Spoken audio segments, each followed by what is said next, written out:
we deserve we deserve to actually be with each other in a new way. And you mentioned this, right? It's like nobody's taught us.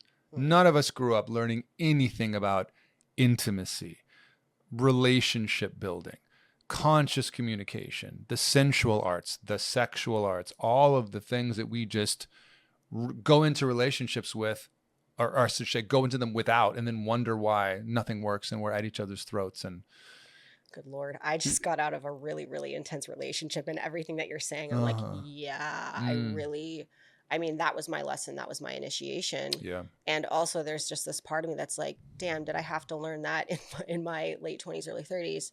Could I have figured that out when I was a teenager, you know? And that was a little more of a time and space to be figuring Well, that's things when out it's and supposed to learning things. happen. Yeah, Traditionally, developmentally, that's when it's yes. development. Exactly. Yes. Men and women are supposed to be going through their adolescent rites of passage as teenagers, Yep. so that we can be trained by the men and women, respectively, of our community how to be men and women as sovereign beings. And only then you start dating. Right. Only then you go through, and you're literally starting your life where most of us end our life.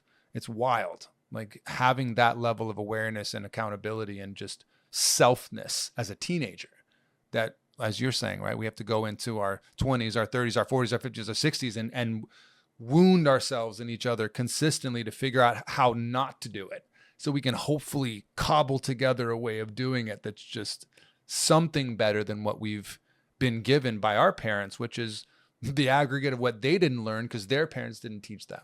So what do we do? How do we solve this? I think conversations like this are great. Yeah. And ultimately, you know, you said something on the show, you know, when we were interviewing you, and you were kind of just talking about how, like, through these like initiations and passages, you learn who you are and you learn what it is to be a man or a woman for yourself. And I kind of think that's where we have to start, whether you're already in a relationship or, you know, you're single right now and you have time and space. Are you clear on who you are and what you want and what your desires are and what your manhood or womanhood or non-binary hood or transhood means to you? Do you actually know what that expression looks like in your life, how you want to embody it?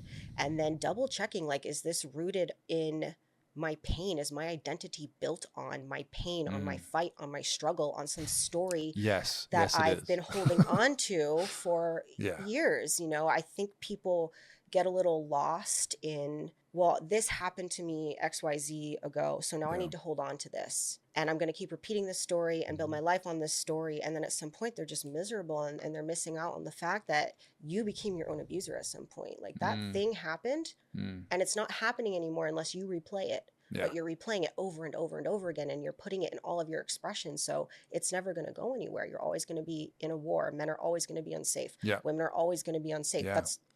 We're so powerful. You will be right about anything you want to be right about. That's it. Well, that's like when people say those things in the comments to me. When I was younger, I probably would have felt the need to defend myself. And now it's like my impulse is just, come here, come here, come here, come here. Yeah, fuck. Yes, I got you. And like, wow, like that's your piece. What about gay men? It's like the way we're interacting with the world. I think it's like the 6th or 7th presupposition of neurolinguistic programming, which is that you cannot not communicate.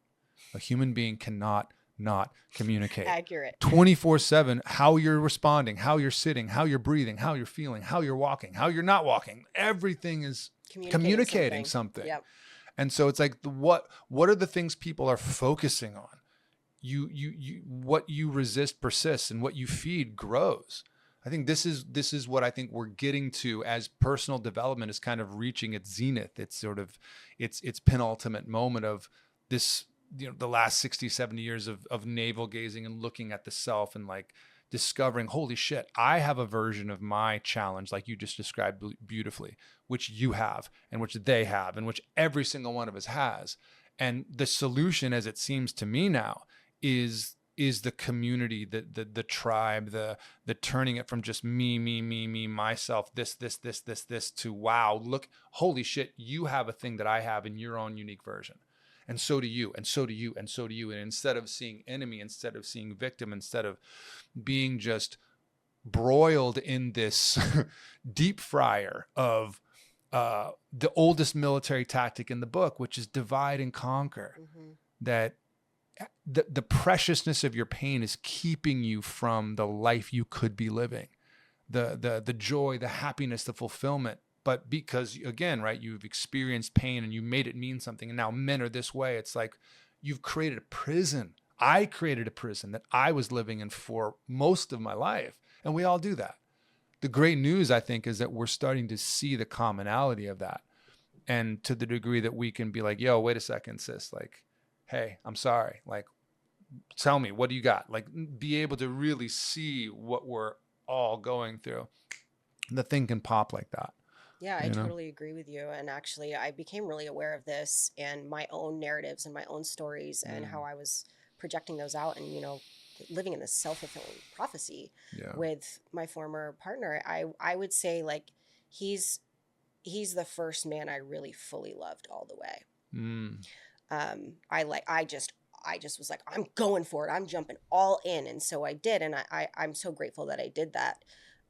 And through that process, a lot of because we were still not fully out of our codependence, we weren't fully aware enough of ourselves to, catch the little signs, the little flags. We ended up being so complementary in our wounding that it just got to a point where he was so wounded and he was going into like his self-protection. Everything he was doing to protect himself was so deeply triggering to me. And I couldn't not take it personally. Like there was this higher perspective of mine that was like, I know conceptually, theoretically, none of this is personal. None of this is about me. But I couldn't see past my own narratives. And in my body, it was like, how could this not be personal? It hurts so much. Well, because you're the perfect mirror for his wounding. Yeah, in the same way he was for you. And that's why you were attracted to each other in the first place. That was the magnetism. That was the pull. And again, not knowing what I didn't know at the time, I had to, learn that through a lot of grief and sorrow and pain. And I, when I finally did just pull the plug and go, this is not working.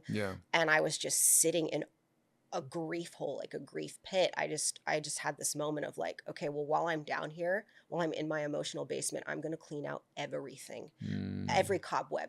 It doesn't matter. I'm going to face all of it now because I'm done with this daddy wounding shit.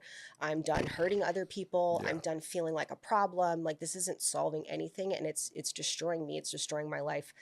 I got to a place where I couldn't be of service to anybody because I was so fucked up. And that I was like, okay, that's like a non-starter. I'm not going to be one of these people who's just like consuming and like I need to be out doing something, creating something. And in that place, it was the first time I really got a good look at my own toxicity because I kept picking these power dynamics in previous partnerships where it looked like they were the douchebag, they were the problem because that was the story that I was living in. Men are a problem, men are a problem, I'm a victim. And so I kept on the surface creating these relationships that looked like that. But in this particular case, because I genuinely threw my whole heart in the mix and I'm like trying to pull the pieces back, I was like, oh my God, I did this. I created this. He played his role, he played his part, but I can't know at this point in time if I didn't orchestrate the whole thing, if I didn't corral him into being this person and playing this role in my life, there's no way for me to know whether I did or didn't. And so I was like, I have to acknowledge that if I am in a toxic dynamic, I am by proxy toxic. A non-toxic person just wouldn't participate. They would go, fuck, no, not for me. Thank you. Yeah, we're all responsible for half of that relationship. Yeah. Not more than half, but not less than half. Exactly. Half of it. So yeah, if you're experiencing something there, how are you contributing to it? How do you be the one to pull back instead of waiting for them to change? Can't wait for other people. That's what had me for the longest time because I've been working a 12-step program for codependence, and that's been my difficulty, my challenge, my way of disempowering myself and trying to control other people. Same. And it doesn't work. No, it's so futile. Yes, the pattern and the relationship, the ship of relating that two people bring in when they reciprocally attract each other. It's like, it's the point of the relationship. It's not a bug in the system. It's the point is to bring up your shit and heal. And we think it's happily ever after. And happily ever after can come. But again, when you put two people in a fucking emotional thresher with no skills for how to relate to each other and like a tunnel vision of not being able to have outside perspective. The fact that relationships succeed at all is a miracle. I an know. absolute miracle. I So can't. again, it's like if there's this much success and none of us know anything about jack shit. We don't learn anything in high school. We don't learn anything in college about any of these things that make so much difference. And you talk to people, and I get passionate about this because it's like, what is the most important thing in your fucking life? When you're on your deathbed years from now, and you're like, God, I just wish I had more money in my bank account. I wish I had more, likes on my Instagram page. It's like, no, you wish you had more time with the people that you love, with the relationships in your life. And none of us know shit about how to create, sustain, and polarize relationships.